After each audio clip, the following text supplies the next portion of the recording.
and those interact with each other. It isn't just the material world, because if that were the case, Sundiata wouldn't be here, Charles wouldn't be here, we wouldn't have hundreds and thousands of Black doctors and intellectuals that we have. So Huey, by saying, yeah, because do you remember what he said? He said Black people couldn't be managers because No, they didn't. that's not what he said. That's not what he said. He was saying, in theory, because Black folks put their energy into something, therefore you're going to be good at it. I think that's the essence of what he's saying. So in other words, if we put our energy into becoming a manager, we can in essence become a manager. If we put our energy becoming a doctor, we could become a doctor. But I think what he's saying is, whatever we put our energy towards as Black folks, because we're strong in what we've been through, we can essentially become that. I mean, that's what I took from it. Maybe I'm wrong. Well, you should listen to his quote again, because that's not what I'm not talking about Huey P. Newton. I'm talking about when he responded to Jimmy the Greek's comment. Jimmy the Greek said the Black people are really great athletes, but they couldn't manage people because that part of them is not, he said it in a different way, intellectually developed. And Huey P. Newton was saying that's true. No, he took the first part of that. I don't think he took the manager part of it. I think he sort of deconstructed what he was saying and focused in on the athletic aspect of it. I don't think he focused in on the managerial part of it. Well, but what I'm saying is he should have, because there are lots of Black folks, in spite of the oppression, in spite of all the breeding, became intellectuals. Even slaves learn to read and write. Like, this is the discussion you and me have had on the opposite side, right, Charles? Like, we're not subject to just our environment. We have resiliency to do more than that. So again, if we put our mind to it, because if that were the case, there would be no Black intellectuals. There'd only be artists, dancers, movie actors, athletes. That's just not the case. There are Black people that have made contributions throughout. And I felt like, and I don't know the guy to Huey's right, I guess, was saying, if we put our mind, we can do. He was saying, if we put our, he said, if we put our, right. He said, if we put our mind to it, we can do whatever we want. I felt like Huey was falling into what I call vulgar materialism. Like, well, we've been oppressed, and it makes perfect sense that we've been bred as slaves, and therefore we're strong and we're good with athletes. If he had said that and then added on, but he never added on to the other side of that. He never said. Maybe I misconstrued what they were saying. I took it a different way. I took it upon who focusing in on what Jimmy the Greek said with regards to athletics. So I guess the aspect of athletics being that, I guess back in the day and even now, Black folks couldn't really necessarily be quarterbacks or didn't have the mind to do certain things, but right, exactly. Right. But in other words, we were athletically strong because of the breeding, I guess. In other words, with regards to slaves, and you also mentioned. But I think I took that totally different. I took that with Huey saying, I think Black folks now can be deemed, if we want to say, superior or stronger than other races now, because due to essentially all these walls which has been placed in front of us and us leaping above them, we can, instead of having a negative mindset with regards to comparing ourselves to other races, we need to be looked upon as the same, if not greater, because of what we've been through. That's what I took it as. So in other words, we're say it again. Go ahead. No, I was just saying I kind of mainly took Huey's words that way too. I didn't hear a reference to our mental capacity, and I know Huey P. Newton's work. I heard I heard an acceptance of, yeah, we've been oppressed. And yeah, we tough. We've been made tough because of what happened. So there is some precedence behind what Jimmy the Greek was saying. The other part, what Lew was talking about, the mental capacity, of course, was far off base and had no type of historical precedence. But I mean, I didn't hear Huey actually co-sign that part. I mean, I don't know. I don't really want to get into the debate about what he said, because that was Huey. As far as how I feel about what Jimmy the Greek said, you know, it's funny when people have, when we talk about things without proper historical context, I mean, you know, it's like slavery is just that point. You know what I mean? If you're talking about slavery, if we don't go beyond slavery, then you got to deal with a real short history that deals with, you know, struggle and overcoming that struggle and fighting against the system. Okay, we're talking about slavery. If we really do the science, slavery comes from Slav, and Slav was, you know, that was dealt with the Moorish slavery of Europeans. So we could look at some forms of how did that happen? What types of evolutions happen with that? How did that affect our relationship now? You know what I'm saying? With us, you know, just think we've shown that we can overcome anything, although there is a constant attack. And that, you know, I mean, wearing attack, you have to survive, you know what I'm saying? What we're doing is cool. We are surviving. But at the same time, we should be thriving more so in this land that we have a very big stake in, or anywhere on the planet, and we have the right to live without being attacked. That's my whole thing. You know what I mean? If we were in a land like in a capitalist society, if you say, well, use your resources and smarts to get your money, and it's a fair run for anybody who wants to deal in that sense, fine. But like I think it was Lew brought up Tulsa, or was it you, Charles? Whatever. There's certain things that are just not. They don't want things. Certain entities don't want these things to happen, and you know that's where I think the people need to come together and see that. You know what I'm saying? It's not just about us, although the attack is on us, because we're the actual heirs of this land. And that's what I think. I think that's where the attack comes from. Plus, it comes from a historical anger point. You know what I'm saying? As to some things that we've done in the past. You know what I'm saying? That ain't been talked about much. But, you know, that never again thing that Jews say, I believe that many people say that. If you have something in your history that has happened to you, you know what I'm saying? If those people in the know who want to survive say, we ain't doing this no more, that's not going to happen again. So we need to adopt certain things that we learn, you know what I mean? Anyway, I'm going to shut up. So I just want to make one last point on this, and then we should jump. I agree with you, Charles and Sundiata. That's all he was speaking to. This kind of quote genetic inbreeding that happens and the strong, you know, and building that.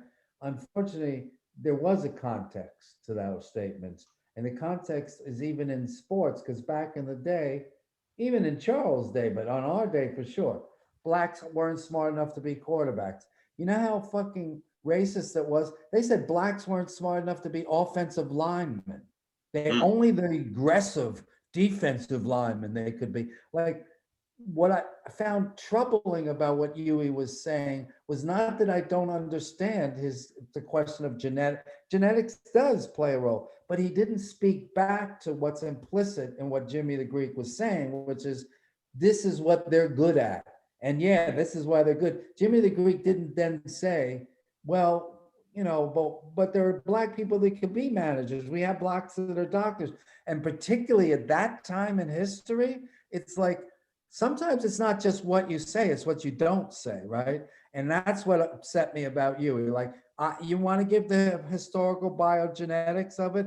Good. Now let's talk about how that plays itself out in history. So because he didn't say that explicitly for you, had a problem with it. I made the jump. Yeah. I made the inference for Huey, and I think Sundiata did the same thing in terms of, because of the context of the conversation, I felt he was making a connection between, because blacks are good at athletics, if we use that same I guess perseverance and intelligence into other facets and other aspects of society, we can also have that same sort of success. That's the jump that I made. I know, but two things. One, that Professor did make that jump. I thought he was great. He said, yeah, we can do it. And two, this is where me being white and you being black, I know how white folks also think, even though I'm not, you know, down with them. You could have made that inference. Trust. That is not what white people would be taken away from that. They'd be going, see, Huey's agreeing with him that they're bred and they're strong and I'm I telling think you, Huey did agree with them. I think he said he agreed with them. I think that's no doubt about that. white people have this image of black folks is just that, not being, particularly back then, it was even worse. Yeah. You know, they weren't smart. They couldn't accomplish things except in this now. That's why I worried about what Huey knew the world we were living in back then. I just would have spoke to both. I get why you all are making that inference, but you and I have had these discussions before. White folks don't make those kind of inferences, bro. They just don't.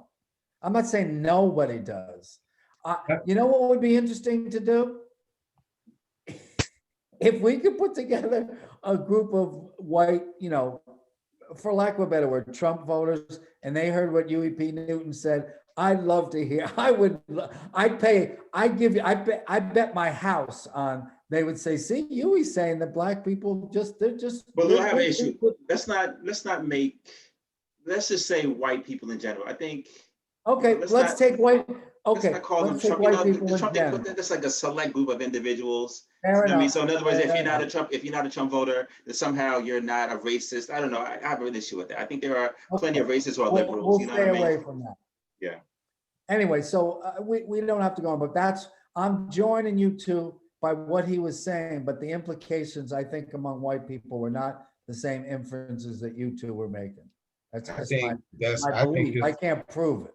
I think there's some wisdom in what Lew's saying, because we automatically look at our humanity.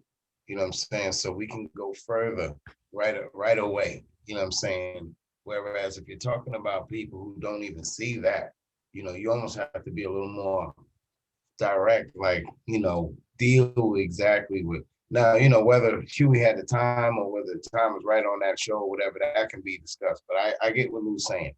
He's like, if we're not clear, a racist ear can hear somebody who agrees with him and not really understand why they agree. You know what I mean? Mm-hmm. Like, for instance, you got people with let's talk about like interracial children bearing, right?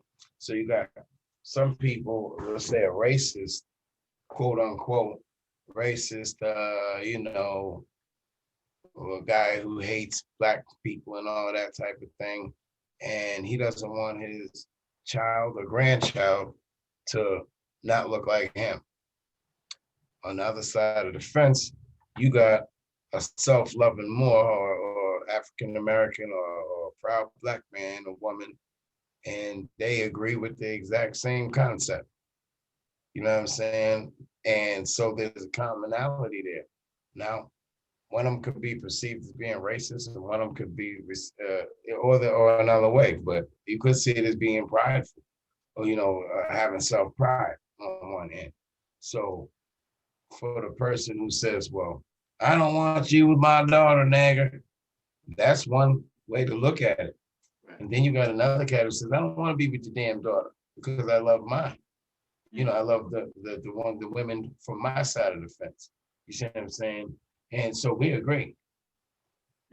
What is that? That is differences of opinions about the same thing, sometimes even being commonality, but from a whole nother point of view.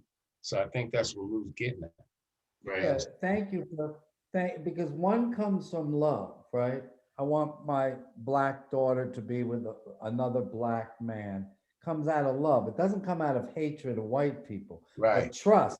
Again, when a white man says, I don't want you to be with a black woman, that doesn't come out of their love. That comes out of the hate that they have towards black folks. Two different places. Now, is that true? Nobody can make any general statement that doesn't, but overall, trust that's what it is. I've seen it too many times. I've even seen it, you know, among quote liberal white folks, right? Who say, oh, I don't have any racism. And then you say, well, what about if your son was dating a black woman? Oh, no, that's wrong. That's not that. And then you ask them why, and they go, well, and they don't, but what it really comes down to is they don't want their people. They don't want, it's not about protecting of themselves. They don't like, they catch a lot of feelings around black folks. That's why. They have issues, yeah. I think And with them people, I didn't mean to cut you, Charles. no, you got it. Like, I can see the struggle though, because if I was a white guy, for so-called white guy, I wouldn't want my daughter to marry a black dude because my grandkid ain't gonna look like me. You know what I'm saying? Now, if it happens, I'm gonna love my grandchild. I'm gonna love whoever it is. You know, you deal with the situations, but ideally speaking, somebody wants to see themselves. And I'm not angry at anybody for that. You know what I'm saying? I can deal with some people just don't like us and don't want us being mixed in. And that's fine. it. Yeah. Yeah, you know, it's real though. I mean, but at the same time, they have that right. You know what I'm saying? That's fine. I mean, if they have to deal with themselves as far as, you know, find self-love and then you won't hate everybody else. You know what I'm saying? But I'm not looking for the love of somebody who don't love me. You know what I'm saying? If you love yourself, then you don't have time for somebody else who hates you.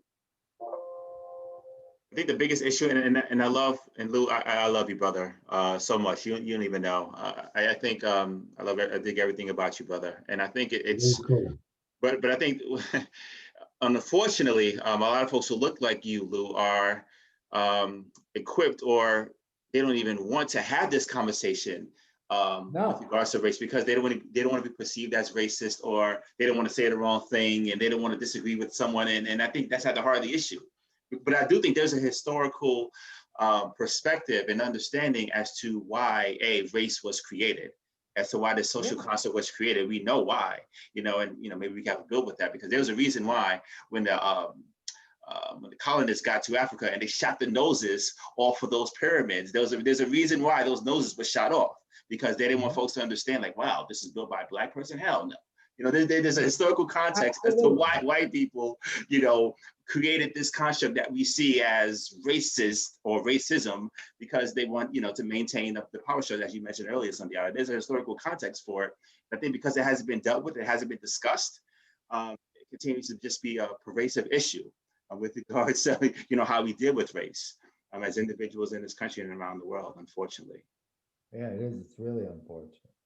Yeah, I actually want to show another Kunjufu video, but I don't know. Maybe we should switch topics. I don't know. What are you guys thinking? We can switch. We can come back to it maybe next time or something. Or Kunjufu's real though. If you had a point. Yeah. Let me I'm with it. This is your show, Charles. No, this is our show, man. Chill out. Chill out. Right. I do want to talk, I guess, a little bit about you heard about Darkman X, DMX, unfortunately, not doing well at the moment. I guess overdosed, I believe. I didn't hear what drugs. What made me upset was, I didn't mean to cut you, Charles, but what made me upset was I saw something when I pulled up my phone. They always track your interests and whatnot. Pulled up the thing, I see DMX, so I was clicking on something else. I clicked back to it because I'm expecting they're gonna tell me how he's doing. They got something about how he misspent some kind of money or did something. I'm like, yo, so the man's in a hospital fighting for his life, and that's what y'all can figure out to pull up about him. This is the constant attack. This is the constant bullshit you're talking about. You know what I mean? How come he just can't be a man fighting for his life right now? And you might have liked some of his songs, maybe you've been a fan, maybe not a fan, but can he have a human moment here? Do we have to get into maybe some of his past indiscretions? The man's been in prison. He told you that a zillion times in his records. Correct. You know what I'm saying? Right. I think very similar to what Huey was talking about, just to make that connection.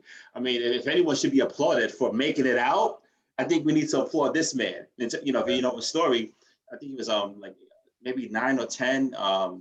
Someone really close to him, I guess, befriended him and pretty much introduced him to crack, I believe, and said, hey, why don't you take this? And I believe, like, really early on in life, he got addicted to drugs. So it's for someone to sort of fight those demons all throughout his life, and yet, have the mental, capacity to just, write lyrics and just be this, like, brilliant lyricist and just entertainer and everything in all aspects. And I actually read his autobiography, it might have been biography. It's amazing. I advise everyone to just read it. I mean, when you read a story, it's just like the man read at like he was in the 6th grade, read at like a 12th grade, if not college level. The man was brilliant. Wow. Yeah, brilliant. You would never have known that, right? I mean, the kid was brilliant, you know? I mean, he sounds pretty smart if you listen to him. Yeah, You know what I mean? yeah. I wouldn't know that, but Brilliant, brilliant. And I guess it goes back to Lou, what you're mentioning in terms of you know, what it means to just be a black man specifically in America. Is just, to your point, Sundiata, it's not pointing out all of his like accolades and attributes. It's mentioning, you know, I read an article, you know, mentioning I guess he has like over 15 kids or something of the effect. It's just like, well, the man's not dead yet. Why be like, you know, as if, you know, you're reading his obituary, you're just pointing out all of his flaws. God forbid, we, you know, the author who wrote that piece, let's see what his flaws are. You know what I mean? So it's just, you know, I mean, you know, DMX, again, he's a part of that golden era, you know, at the tail end of that, the tail end, with regards to what hip hop was just in its truest form. I mean, the songs he put out, I mean, that first album, amazing. The second one, amazing. The third one was really good as well. It's just, I was just a big fan, continue to be a big fan now. Just, you know, prayers go up to him and his family right now. Yeah, like, I mean, I mean, so many thoughts go through my head. The first thing is I want to fuck these people up that write this shit about DMX. Like, and it's not even just about being respectful, though I think it is about that. It's like, who the fuck cares? Okay, so he had some demons, had some real demons, because he said it himself. As Sundiata said, he'd been to jail. He knew he had demons. Yeah. He was flawed. He was a flawed man, and like who the fuck isn't? right. And again, if it's a black man who's flawed, then they go at it harder. Like, so it's just like,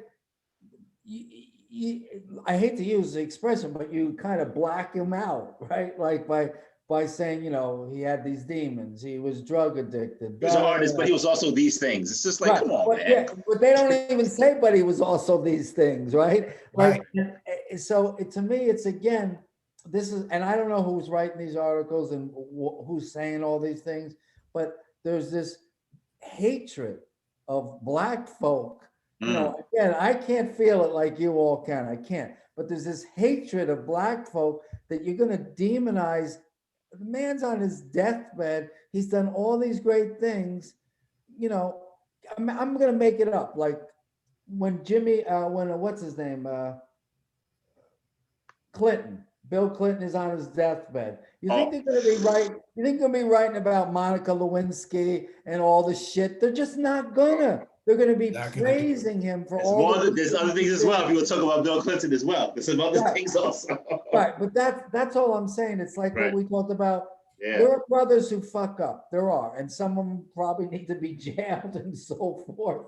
And that's true. But I feel like DMX is like the classic example of just hating on somebody. And it isn't just about humanity. I think it is racism, because it's like DMX was a great artist. Are we talking about that? Because you know, when Miles died, they did the same. You know, he was a drug addict, junk. You know, like that's what they do. That's what they do. You got to be. It's almost like then you have to be a clean, straight black man. You know, like and I'm going to stop in a second. But like, even when, you know, a black man is murdered by the police, that what's one of the first things they look? It's like if he was a college student with a degree and he, you know, was good to his family, then it would have been a bad thing. But killing a black man, they try to dehumanize him. They're doing the same. That defense, you know, with Chauvin and George Floyd, they're doing it to George Floyd even now, right? Yeah. Like it just gets me crazy. And DMX, yeah, again, I said it. He admitted he was flawed. In fact, one thing, just last thing, did you all ever see the show where he went with his wife away to this group counseling thing to fix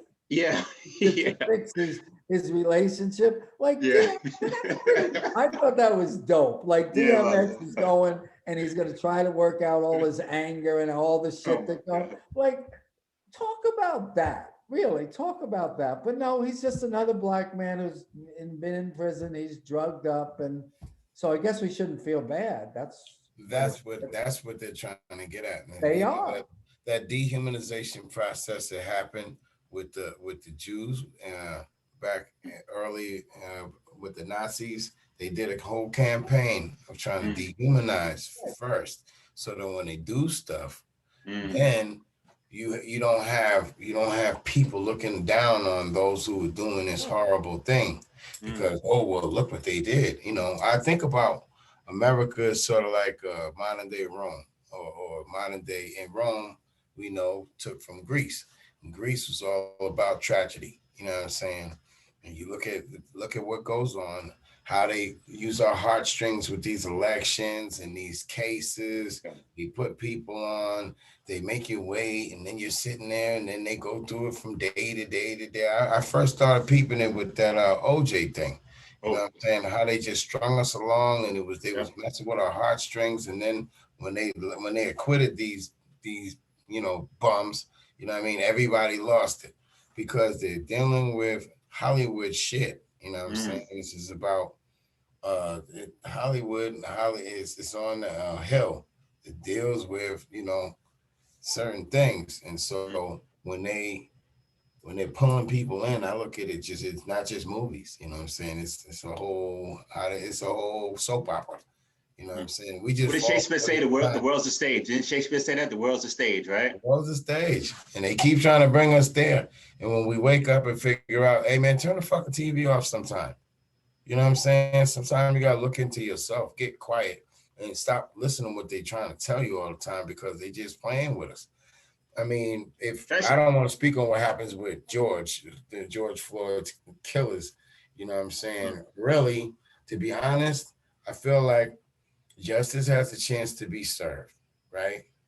And just like with Malcolm's killer, there should be some response that comes from a more basic plane in the street. You know what I'm saying? If they don't deal with them a certain place, and then I know that certain people are protected when they get back out on the street, and that's what makes it hard to get at them. But people tend to get at other people. So I'm not advocating any forms of violence. What I'm saying is that when people do certain things, everything's a circle. And if you get back what you put out there, then that's what happened. You know what I'm saying? And I think sometimes there are people in the community who cause havoc on the neighborhood. They're menaces. They'll shoot you for anything. Why don't some of those people use your skills a little more constructively? That's what I'm saying. You know what I'm saying?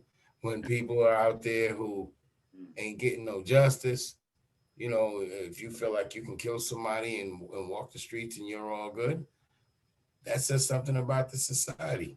Back in the day, you couldn't just do that, in certain time periods, or definitely with certain people. Certain, outside, I'm not talking about Moors right now. I'm talking about outside of us. Certain people, you kill one of theirs, they gonna get you. Somebody will. Right. You know what I'm saying? So I don't know. I'm gonna be quiet on that too. Can I raise something real quick with and then we can jump off of DMX. I guess familiar with Funkmaster Flex, New York City DJ, Hot 97. Are you guys familiar with him?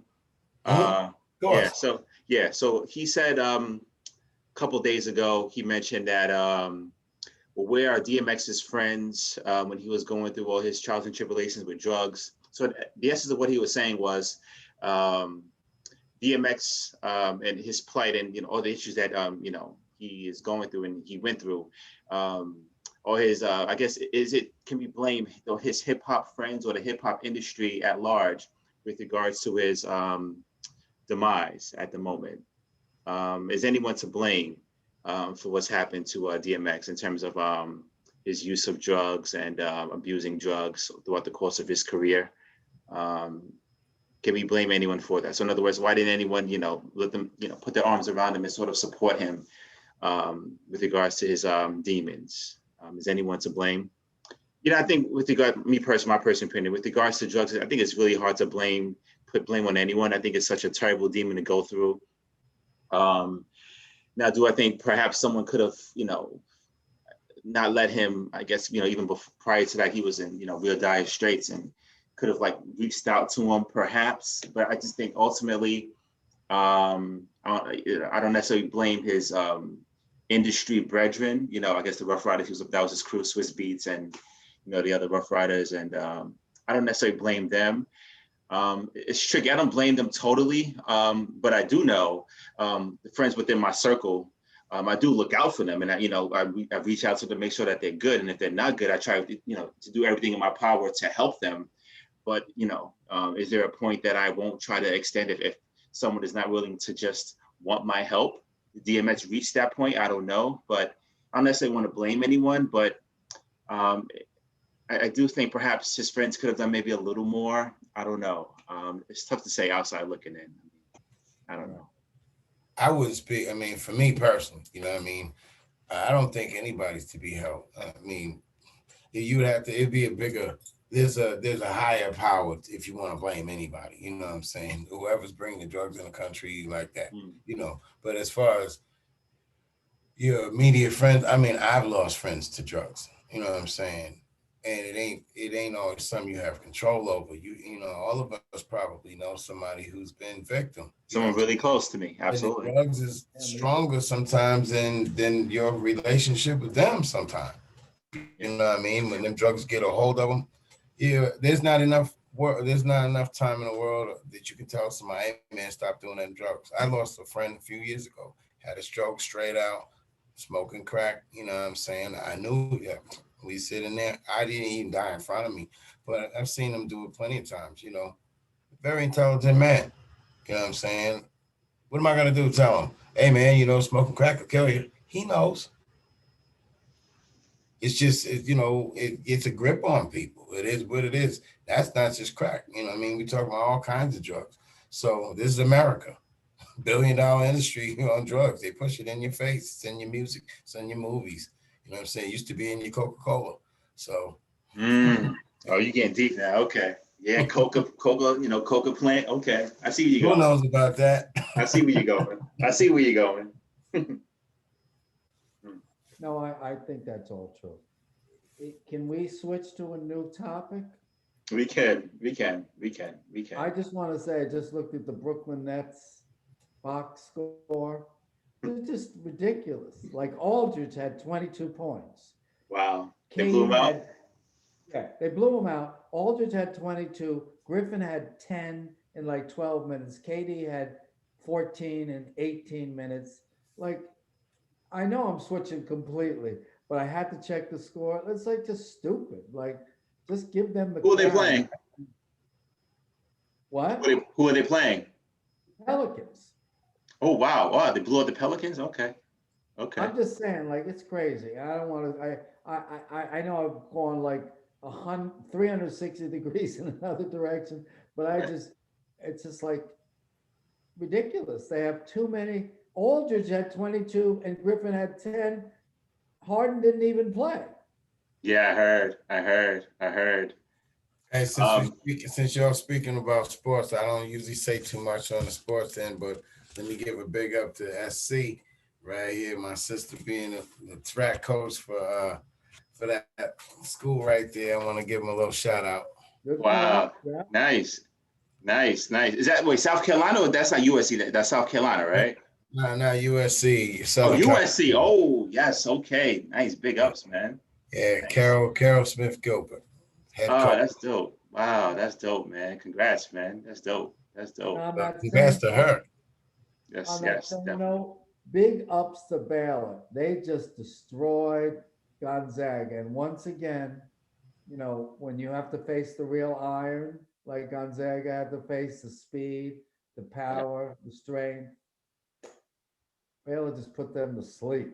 Yeah, I was rooting for Gonzaga, but yeah, they didn't have the horses. Nah, they didn't.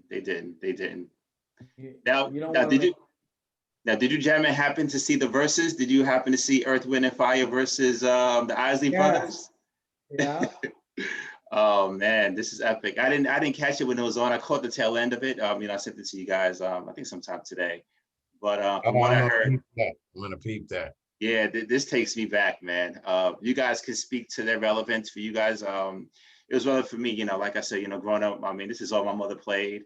Much more Earth, Wind, and Fire than Isley Brothers. But I've come to love the Isley Brothers. I think Ron Isley was introduced to me as Mr. Biggs. you know, that's how he was introduced to me. And then I went back and read some of his stuff and, you know, got acquainted with his music. And for me, what was just insane with regards to when you heard these songs, it's just been remixed over and over. And a lot of songs I didn't even realize came from these brothers, man. It's just, oh my God. First of all, to even like, you know, compare these two like artists and compare the songs, to even like do a winner, it's just, come on. But I get it. I appreciate them doing it. But is there one song, or is there a group in particular that sort of resonates with you guys, or it just, you know, whatever comes to mind, guys? When you bring up those two, Yeah, I big up. I love them both. You know what I mean? I grew up with both of them. My mother played both of them. yeah. It's interesting. My father, he, you know, my father's from Denver, and Okay. he passed a couple of years ago. But at Sorry to his hear that. funeral, I met this guy who was wearing an Earth, Wind and Fire jacket. You know what I mean? He had the big Horus hawk on the back, you know, for Earth, Wind and Fire. And I was like, man, that coat is hot. You know what I'm saying? Where you get that? He was like, well, I'm Earth, Wind and Fire's road manager. And I was like, oh. I was like, what you doing here? He's like, I was friends with your father. I was like, oh, he never mentioned Wow. it. You know what I'm Wow. saying? But I think Earth, Wind and Fire is from Denver. But anyway, I love them in particular because they dropped so much metaphysical, ancient commission science in their songs. Earth, Wind, Probably and Fire. There you go. Just in the name itself. it was in there. It was in there. And you listen to the songs that they talk about. I mean, they talk about Kundalini fire. They talk about a lot of deep stuff. You know what I'm saying? And it sounded so good. I didn't know anything about what they were talking about as a kid, but I love those songs. They used to play them at they had this festival called the Kite Festival back in Boston. And I remember listening to Fantasy out there once a particular day. It's just like one of them episodes of my mind that, you know, was real bright. I remember everybody was having a great time flying kites. This was Sonny, before I'm the sorry. big. I'm sorry. I want to cut your bill. Wait a minute. The Ozzy Brothers did Twist and Shout? Is that accurate? Did they really do Twist and Shout? I'm sorry to break your bill, Sonny. No, I'm saying. They did Twist and Shout? Did it go back that far? I guess they do. I mean, they weren't the original people that Twist and Shout. I don't think so. No, they weren't. They might have done a They version might of it. did a version of it, It was yeah. a bird. They didn't do the original. My Right. favorite Isley Brothers song is "Fight the Power." I love "Fight the Power" and Atlantis. Atlantis is something else right there. That song to me is, and what they're talking about, Atlantis. You know what I'm saying? When you get into the real history of Mu Atlantis and the Moors, Here we go. it's Yep. deep. Yep. Yep. Lou, I know you love them, man. Come on, give me choosy lover. Woo! Okay. You know, Make your thoughts, Lou. I have to say, I love the Ozzy Brothers, and it's funny because as you were saying, and even Sundiata, his parents were playing this music. He was young when they first came out. Obviously, I wasn't. There you go, Sundiata. I was in it. Right. I hate to say this, but if you're gonna say Lou, be true. I'm Yes. gonna say Earth, Wind, and Fire. They had a sound, and that's like comparing. I don't know. That's like comparing Willie Mays and Henry Aaron. Like I don't Yeah. know. Right, they were both great. I'm gonna It's choose almost Willie Mays straight. I'm gonna choose Willie Mays. Sun Goddess. Yeah. Henry Aaron, like what? But Right. what I was gonna just say is, yeah, that was such a nice. It's such a nice sound, and I don't know if you all know this, but way back in the day, Jimi Hendrix played guitar for some of the Ozzy Brothers Yeah, songs. I heard. Yeah, they made him. Yeah, he joined. Right. I heard Yeah, about that. Yeah. Yeah. Um, I I would say that's interesting. Like I I actually, it's come up right now for the love of you. I thought was one of the most beautiful songs Oh I God. ever did. Yes, absolutely. And Absolutely. you know, I think we could say this on. I think this is an X-rated. You know, baby, you could grind to that song all night long, all Yeah. night. Yep. Now, Absolutely. when you were growing up, Charles, did they call it grinding, or what did you call it back then? What's the term? Little bump and grind. Bump and grind, yeah, dubbing maybe, yeah, bump Dubbing? and grind, yeah, dubbing, bump and grind, same. When he was sort of- coming up, they probably called it knocking boots. Yeah, Yeah. well, that's Well, that's what we was, that was that's the the final next, step. yeah, that was the next step. If you, I don't know how much we can say in here, but you know, if you were being aroused and she was not moving away, then you was gonna be knocking boots. That's the truth. Sensuality. Oh my God. Yeah, it was like, Oh man. They Right. got some great joints. yeah, Wow. yeah, it's like, this is just ridiculous, like looking at all that old stuff. Yeah. Ron and Ronald's voice and Al Green.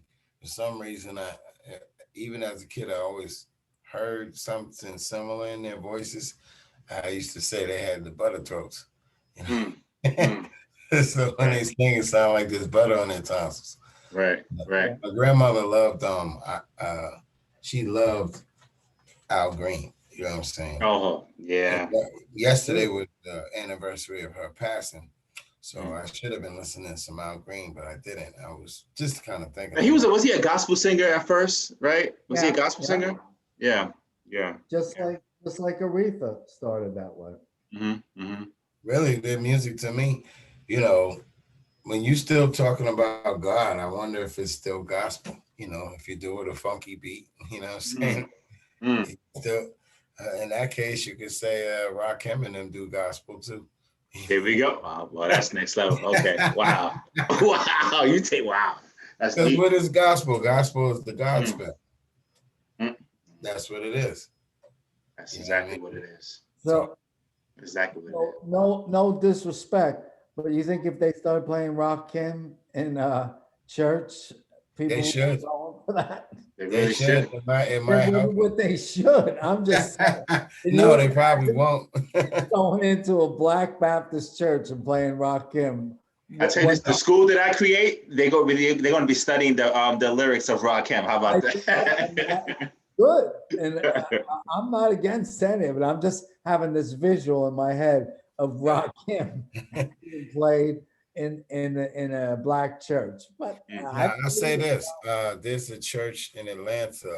It's called I think it's called Hillside Spiritual Center, or something like that. But I saw a KRS-One concert in the church.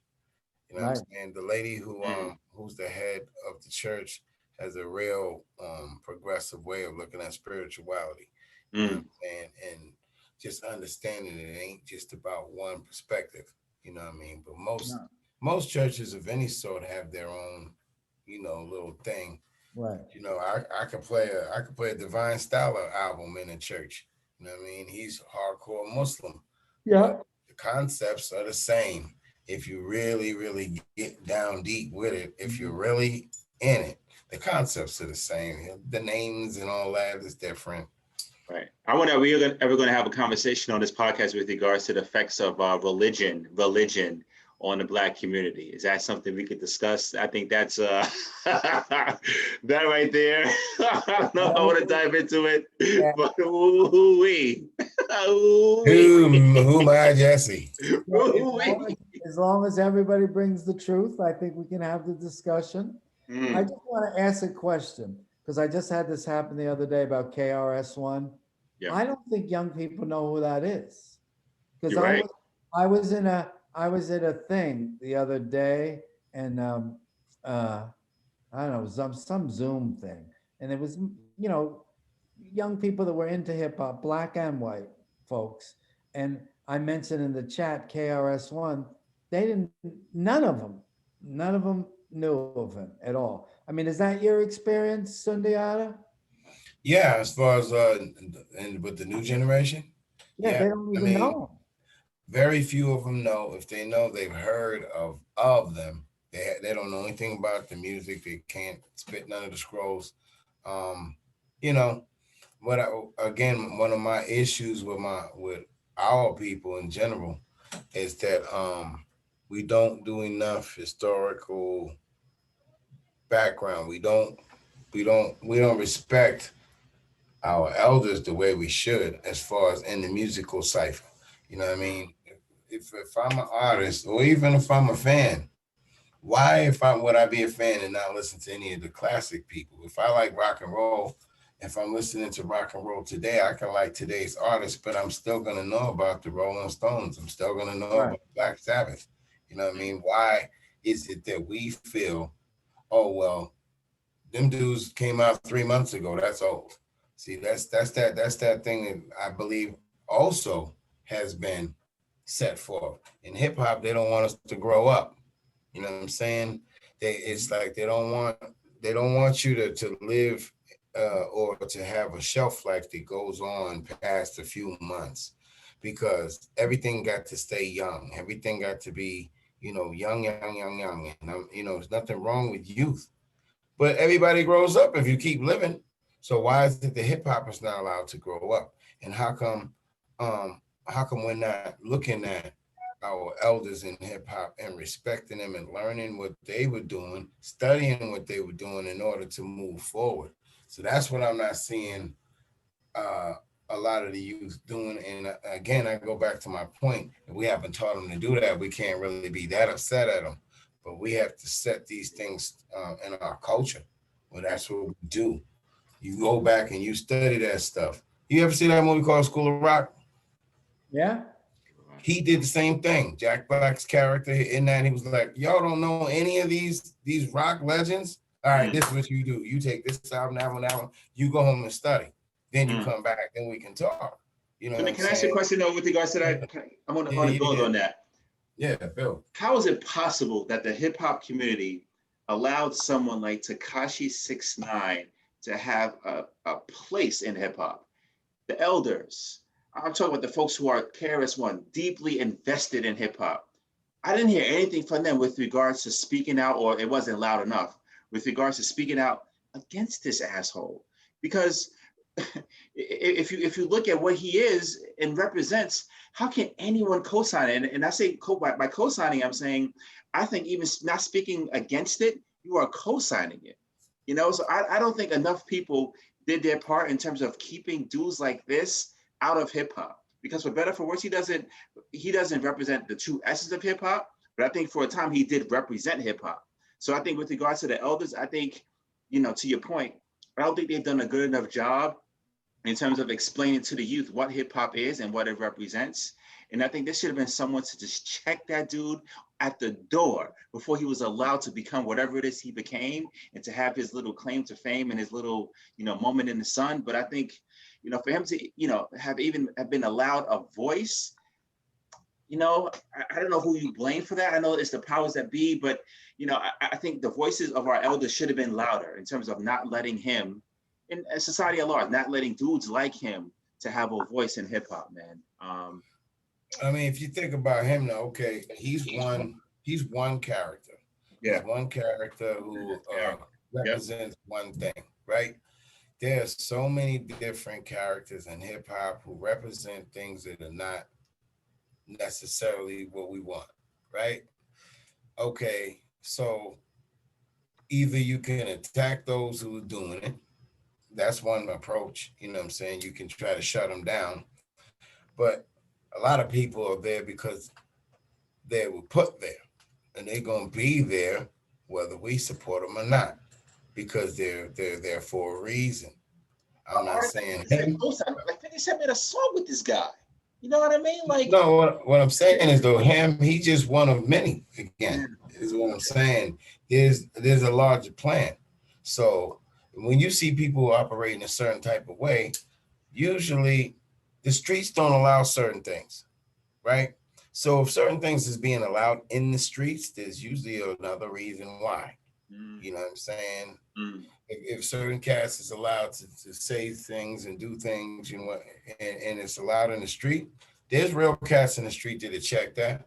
But usually those real cats who's around who could check that, they know who can be checked and who's really not to be checked, without there being real consequences coming from other places. So I'm not saying nothing about nobody in particular. That's my stance whenever we talk, right? I don't know people's life. I don't know what's in their background. I very rarely even follow half of these cats who I'm not into. You see what I'm saying? But I do keep up a little bit with what's going on, who's saying what and who's saying and this and that. And I know a little bit about certain people, but there's lots of that happens. So you can't attack one dude without attacking this one and that one and this one and that one. Let's just stop the attacking. Let's just stop the backing too. Stop supporting. Stop paying attention to these cats when you figure out what time it is. Let's spend some money and some time into those people who are doing what we want. You know what I'm saying? Put our energy and money behind them. Then they can make noise because we're the ones who make these people stars. You know what I'm saying? Other people can put them before us, but then we follow them like blind mice. You know what I'm saying? Like the Pied Piper. We just got to start thinking outside the box and making positive things because these dudes wouldn't be allowed to do certain things if we didn't support it. Well, to that point, Bobby Hemmett. Are you guys familiar with who Bobby Hemmett is? Yeah, he's a friend of mine. Really? Yeah. Oh man, if you could connect me with him, man, talk about knowledge of self. Is he doing all right? Well, the last time I saw Bobby, he was sick. I don't know exactly what was wrong with him, but there was something wrong. Back in the day, I used to go back and buy and chill with him. Yeah, he's a good dude. He's in Detroit. He's based in Detroit, right? Michigan. He was based out there, right? No, he was in Atlanta. He's in Atlanta. Okay, maybe I just saw us. Bobby went everywhere though. He used to do lectures everywhere, but he lived in Atlanta. Right. And I remember one of his speeches, he said he was supposed to connect with a couple of well-known hip-hop artists. Yes, he mentioned Nas' name as well. And I guess they were going to connect, but then the artist reached back out to him and said, I guess whatever higher up said that I can't speak with you for whatever reason. I apologize. And that's all. Bobby said, okay, that makes sense. So in other words, to your point, if the powers that be don't want certain things put out there, or if they want certain things put out there, it's going to be put out there. So, with that said, I guess a lot of these artists are just puppets, as we've mentioned, to another puppeteer who's pulling the strings.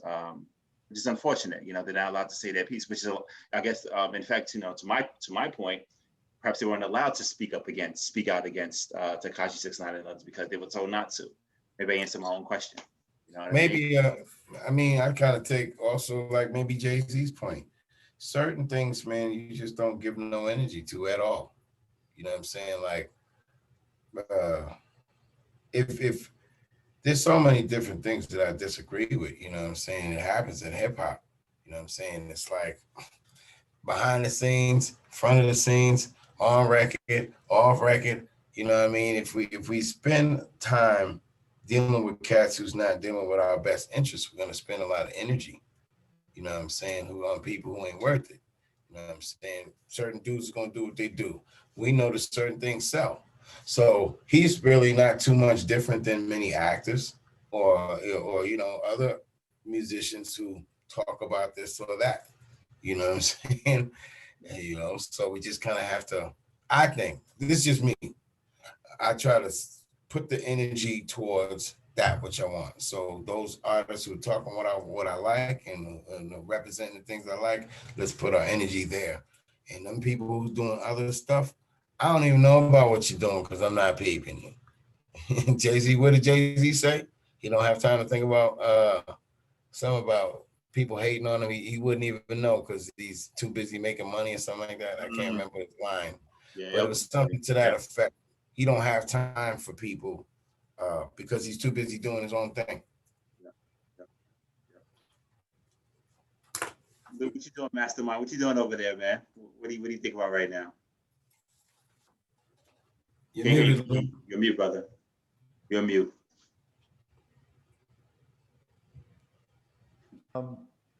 There we go.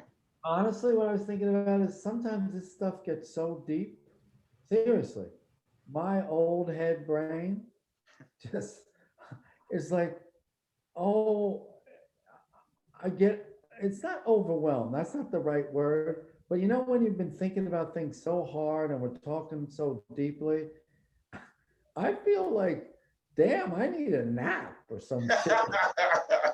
Yeah, this show, we had a lot of deep topics. That's what I'm saying. Like, and I'm not saying y'all don't feel that, but as you get older, you'll see. Look, I can run with the best of them. It'd be like in basketball, I could do 2 or 3 runs and I'm done. Then the young ones are gonna take my shit and just steal it. I can run with the Built old. together. Remember our travels to Connecticut, traveling to these god awful schools. I mean, Right. And if the young ones start running over me, then I'm gonna pick up something else that'll stop them. But that's for another day. I'm just saying, what I was thinking about is like, I was like in a fugue state, like, damn, I just want to nap now. We just ran some terribly strong shit everywhere. So this old head feels tired. That's what I was thinking. And with that, I also do want to sign off pretty soon. I know you two could keep chilling as long as you want, but are we going to do it at 8 o'clock now? It seems like that time works, right, for everyone better. Is that cool with you? 8 p.m. At this point, if there's anything different, I'll reach out. Yeah, Right. that's what it is. That's what I say, Sundiata. I have complete flexibility. You have some. We should work because Sundiata, like, he works like, I don't even know how many hours a day. Yeah, he has a lot. And you see, he has his Mets hat on. I'm gonna leave with this because I'm getting off with the last shot. Shots fired. He's got his nice Mets hat on. He's got the low brim to his ears. He knows that I'm just in love with him now because he just did it all. He's stacked just the way I want it. All right, you two. Much love. This old head, you wore me out and it was only an hour and a half. I'm gonna have to do some like. But I'm looking forward to next week though. So Yeah, I'm looking forward to. I mean, if you could have, the cats you make the album with. No doubt. What an honor. It's gonna be great because we won't have to talk as much. Right, but we're gonna do a lot of building now. Get ready. We're gonna do a lot of building. I hope they're ready. I know they're ready. No doubt. I like that you introduced it, that our show is The Bill Has Come Due. Right. It's perfect. The bill comes due. Exactly. All right, brothers. Love you. Okay. One love. It's a pleasure, guys. Talk to you soon. Yeah, man. I'm looking forward to next week, man. It's gonna be a great build. Great build. Yeah, man. I mean, I'm like I said, I'm flattered. You know what I'm saying, and it's respect. You know what I'm saying, and my peoples. I'm sure they're gonna be respected too, because this is a project. It's like an experience. You know what I'm saying, and it's really a chronicle of. It's called Tomorrow. You know what I mean? But tell the people about it, man. Tell the people about it, man. Tell them where they could get it, where they could buy it. Oh man, it's out on everything like Apple Music, Spotify, you name a DistroKid, most of your major places you can get it. It's called Tomorrow. The name of the group is called Chairman of the Bars. And it's 4 gentlemen, myself, VX Scimitar, my man Ripcord, Coach East the Beast, and my man Charles Marone. And big up to Coach East the Beast. He's the real thumper behind the project as far as getting it to fruition. And my man Ripcord, he sort of produced, the concepts. So it's about the past, now, and the future. You know what I'm saying? And it's about tomorrow. My man put his daughter. She's a musician and she played some instruments on it. We talk about different things. I mean, I wouldn't say it's political, but it's definitely dealing with things that's happening, things that we talk about and things that we deal with, you know what I'm saying? Different types of cuts, Crack a Book, The Silencer, Earthseed. Earthseed is a song about the sisters, you know what I'm saying? It's real time for a shout out to the sisters, I feel, because they've been disrespected and treated so bad for so long and looked at in such a way. We're starting to do like this, you know what I'm saying? And that's making way for other types of noise to come up in our cipher. You know what I mean? Start making sense to people. And it's like, we need more of this. Folks, when I tell people, the Black woman is God, they look at me, what you mean the Black woman is God? It's just like, it's, when you go through our history, it's amazing how women in general have been taken out of our major books, right? Yes. They're barely in the Bibles and the Quran, and I don't even think they mentioned in the Torah. And it's just, I think that's, to what we mentioned earlier, I think that's done purposefully. You know what I mean? Just in terms of dehumanizing the woman and sort of stripping their power away, as has been done to the Black man as well. So, yeah. Man, think about that, brother. If the Holy Trinity is sun, moon, and star, right? Sun, moon, and star, that represents man, woman, child. So how you gonna go from sun, moon, and star to, and I ain't licking shots, but it is what it is. How you gonna go from Father, Son, and the Holy Ghost? What happened to the sister? How, you know what I'm saying? What happened to the yin to your yang? It don't make no sense to me. You don't have a Holy Trinity without a feminine attribute. Somebody was against that, and like you said, rub that out.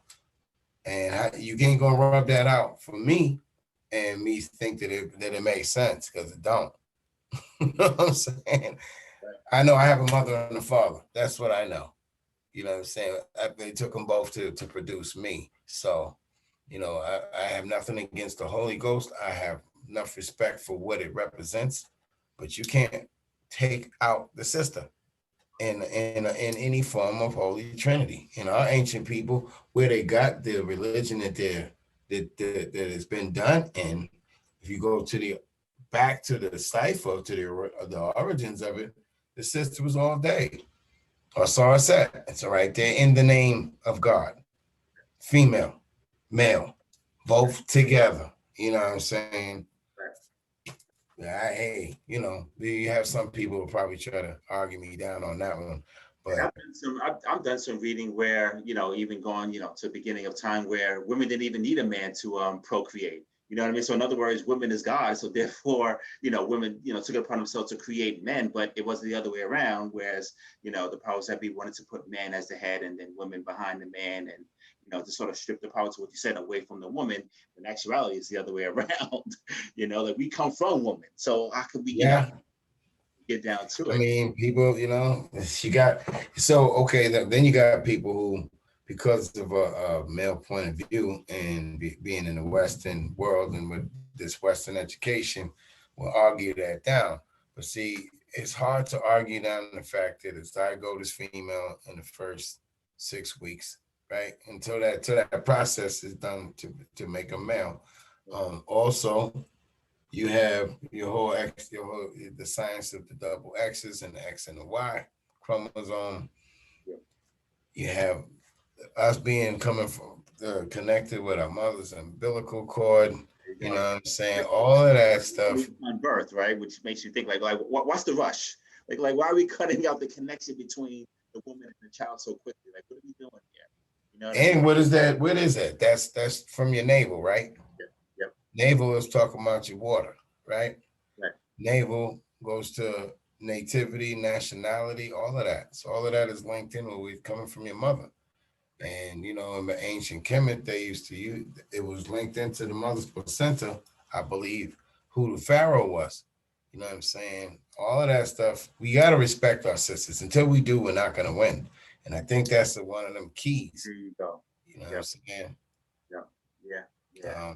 In the meantime, they got brothers, you know, who kind of speaking against women. You know what I'm saying? Objectifying them and talking and doing the things we do. That's what we do. I'm not trying to talk bad about nobody. Hey, look, now everybody has their experience, and, you know, street dudes, they talk the way they talk. And I'm not a PC cat all day long. You know what I'm saying? I feel like you got to be yourself. But I do think that when it comes to representation of our sisters, I mean, they say a nation can rise no higher than its woman. So if your woman is in the dirt, where's your nation? And if you want to raise your nation, you got to raise her and respect her. Earlier, perhaps the powers that be want the messaging to be that way. So in other words, artists are told to speak a certain way about our Black sisters because they know that's the message that they want to be portrayed to the masses, you know, just to keep this narrative going. That's right. So yeah, man, this is some deeper, darker thing that I think is now starting to come to light. So hopefully folks just get that knowledge of self to sort of like open up that third eye and just start questioning things. Like, you know, to just, you know, tell people what's right and what's wrong. I just want people to question the things around them. It's just just don't go by what's on the news. You know, don't just go by what you read in the newspaper, because what's the source of that? You know, what's the ultimate source of the news?